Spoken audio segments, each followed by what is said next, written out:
Hi everyone, this is Balázs from Racing Brick.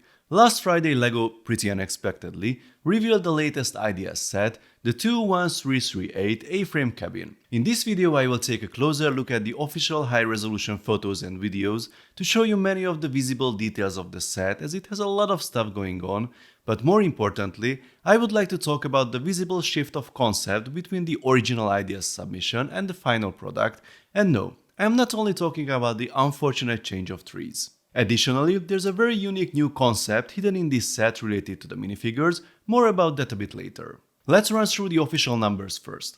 The set will have 2082 pieces, it is an 18 plus set of course as everything from LEGO ideas nowadays, and it will be released on the 1st of February 2023.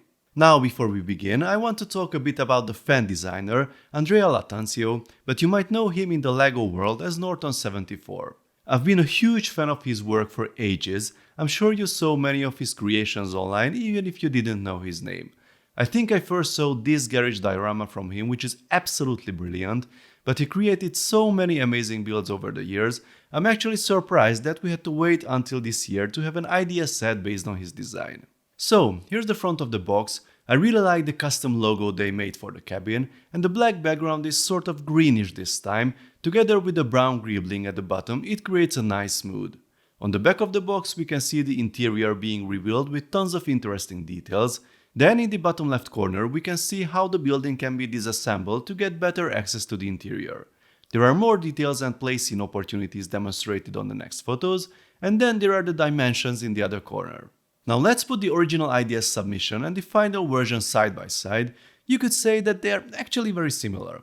Yes, this is true to a certain extent, but there are some fundamental differences I want to talk about. If we check the submission page, Andrea's build had a proper backstory. Two brothers, Dan and Ethan, burned out on modern working, believed that stripping away modern comforts and living more simply in nature would lead to a more spiritually and creatively fulfilling life. They looked for a cabin in the woods and finally found out this old wooden A-frame cabin. They fixed it up and now they live there happily. So we have two hermits here, fed up with 9 to 5 work and city life, an old A-frame cabin that is sort of fixed up but still screams decay from every corner. I really love the concept and there are so many details reflecting it. I understand that some of the most important ones simply cannot be properly done in an official set, like all the irregularities of the wooden roof, the boards on the front or on the stairs. They look amazing, but you simply cannot do this in an official set. But others could totally work, like the extra boards here and there, the hockey stick supporting this shutter, the slingshot on the door, the chicken and other animals around the house, and the hilarious characters themselves. I simply love the mood. This continues in the interior as well, like the different wooden tiles on the floor. I also love how the bottom side of the brown panels on the wall and the roof give this rough, rustic look, and we have some huge spider nests as well. There are beds for two upstairs, a living room and a kitchen downstairs, a nice stove with some wood, and lots of accessories to spend time in the wilderness. Now, if we check the official version, it has a completely different mood. A nice and tidy cabin in the woods. The roof and the walls have some texture thanks to the studs here and there, but they look properly maintained. Luckily, the designers kept one of the coolest details, the stones here at the front made of Mjolnir heads, although we only have 2 rows of them this time. We have different accessories outside. The firewood shed is way smaller, there are less accessories altogether. There are lots of animals though, but even they feel purposefully cuter. Instead of the bear, chicken and the skunk we have a squirrel, colorful birds, moths and butterflies, a frog and the otter. And the trees, yes, those trees. I really miss the original ones, they looked so much better.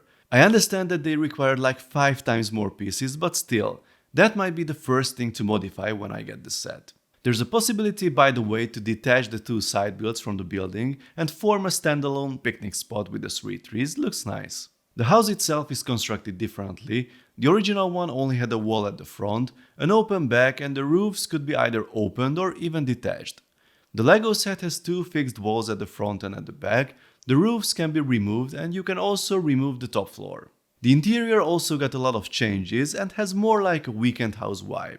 The upper area still looks like a bedroom, but it seems to be for the kid with the small LEGO treehouse build, which I absolutely love by the way. There's also a nice reference to one of Andrea's other amazing builds, the blue cottage. You can even see the car, the trees, very cool.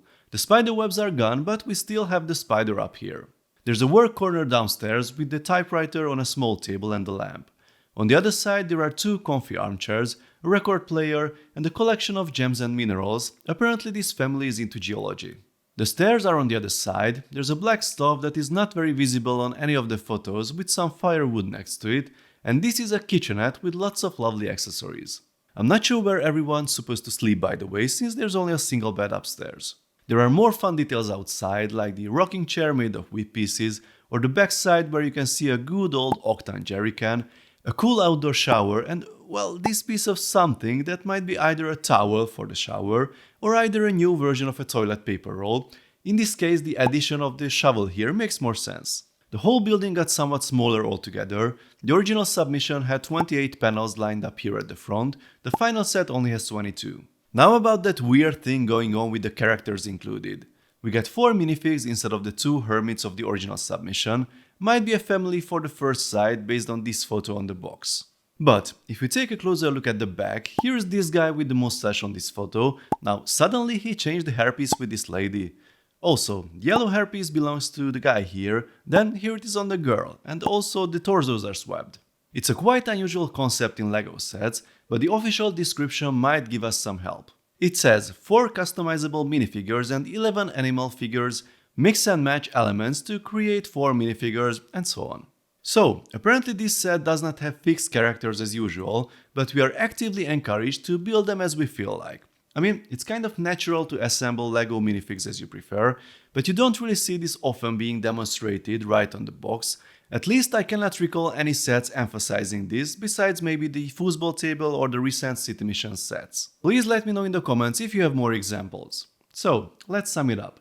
This is a lovely set without a doubt, with tons of attention to detail. I'm totally sure it will be a joy to build and display it. There's only one problem with it, apart from the poor trees, the fact that we could see the original submission.